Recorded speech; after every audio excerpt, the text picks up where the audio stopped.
I do want to make sure we practice a little bit of Qigong, Tai Chi. Yeah, cool. Some inner work to move some of the energy that we talked about, to engage in a way that many are unfamiliar, but movement can be more than going to the gym and engaging in fitness. We can move energy. We can access what you described, that other realm that seems esoteric, but is very much within us. Yeah, it's just really just the practice of relaxing. If you can relax more and more internal tensions, you even start to relax. First, you start just by relaxing your muscles. Then you start to relax even the internal kind of conceptual knot of Michael or Case, and you start to feel more connected to your surroundings. But again, it's not mystical, it's practical. So we could start with some Qigong movements.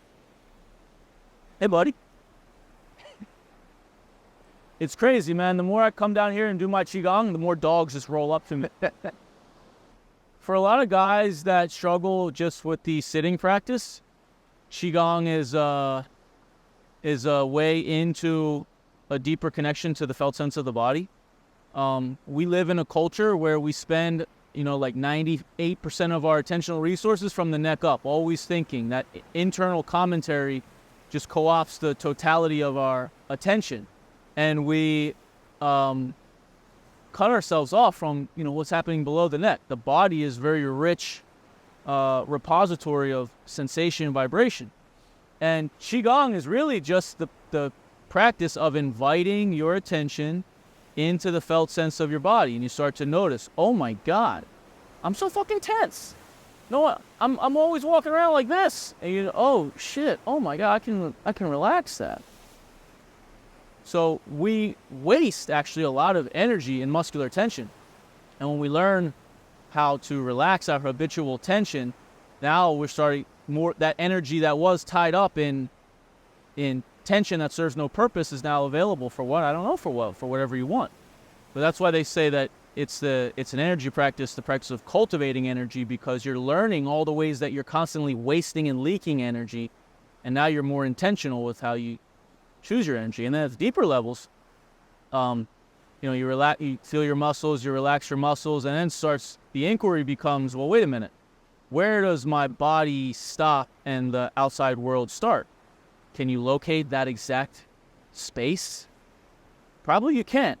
So you start to enter into more of a bit of a flow with regard to how connected you feel to sun, sea, sand, other people, because you really can't find where you stop and they start. It's all the same thing. So we can start, maybe if you just stay like right about there, and if you're a little bit behind me, you'll be able to keep your eyes on me. So let's just start with feet hip width distance. And find a neutral articulation of the pelvis. Imagine that your crown of your head is being pulled up as high as you can. And you could just stand here, just let your body relax. You could turn your palms out toward the sea.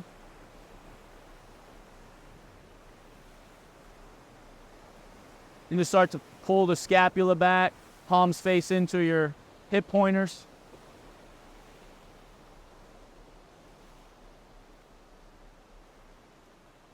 Pull the palms all the way back.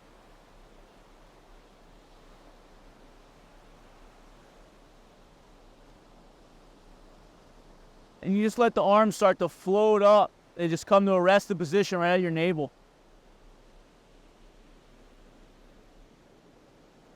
Rise up a little higher. Like you're hugging a big beach ball right in front of you. Just hold that for a second. And just let all of your weight go into my arm. Yeah, all the way. Yeah.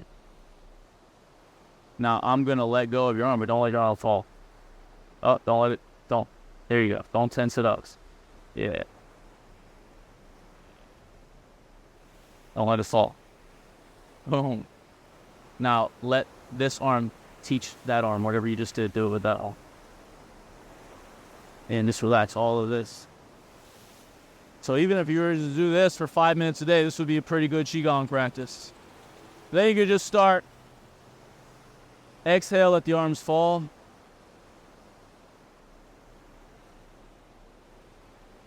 And inhale, lift the arms up.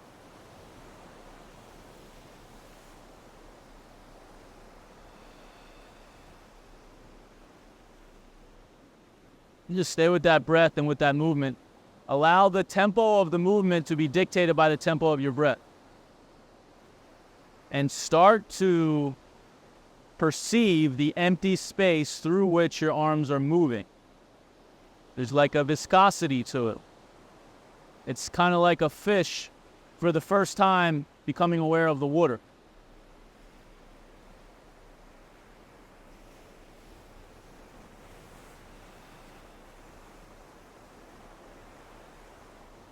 You can just start with an arm circle.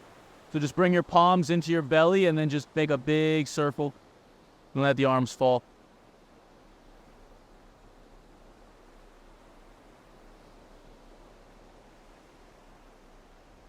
Doesn't have to be complicated. It's really simple, actually.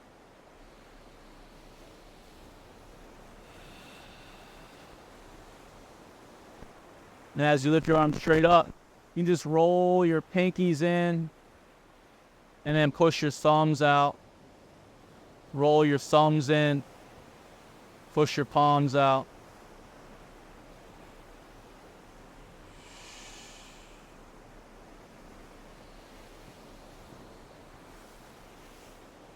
From here,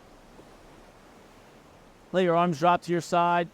This as I turn to Washington Pier, I'm just going to bring my arms out.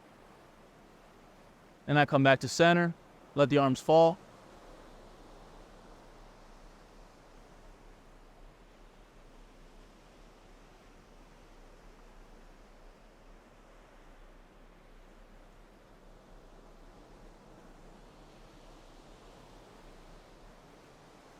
What you could do is now just bring your arms up all the way. If you have a look at me, up all the way. Turn, open on the way down. Then look to your left.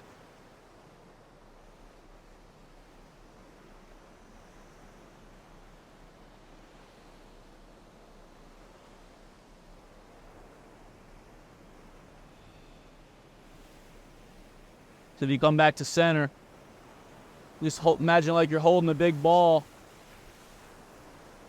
like this. Imagine you had a little bird down here in this hand and you're going to set it free, but you're going to pet it as it goes. And now the bird's in the bottom hand.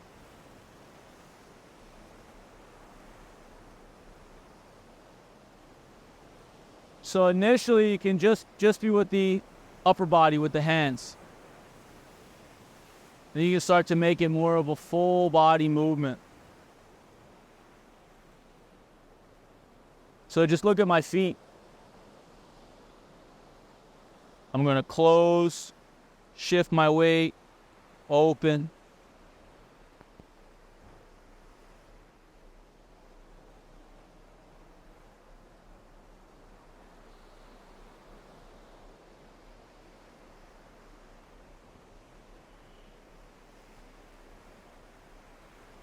And sometimes, Qigong is very slow, Tai Chi is very slow. But you start to wake up all these like little movements in the core, and then you bring that into Muay Thai or into the Kali. They call it in Tai Chi, they call it the whip. So when you see that old guy at the park moving real slow, trust that if that guy presses go, he's got something very quick in the system. Like in Kali, we do a lot of this kind of stuff, like joint manipulation. So right from here, like Tai Chi style, just this, that's a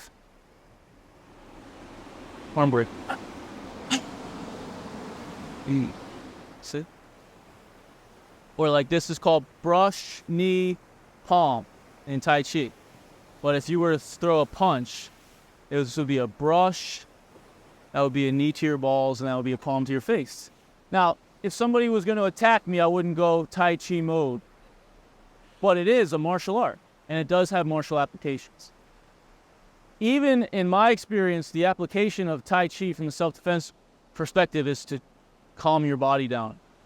Because if you're hypertensive, your heart's going to kill you. So Tai Chi is defense against heart attack. Yeah, I know the feeling of having a chaos inside me and not being able to quell it, not being able to fight it. Yeah. In that practice right there, I felt a tremendous relief and calming of my nervous system.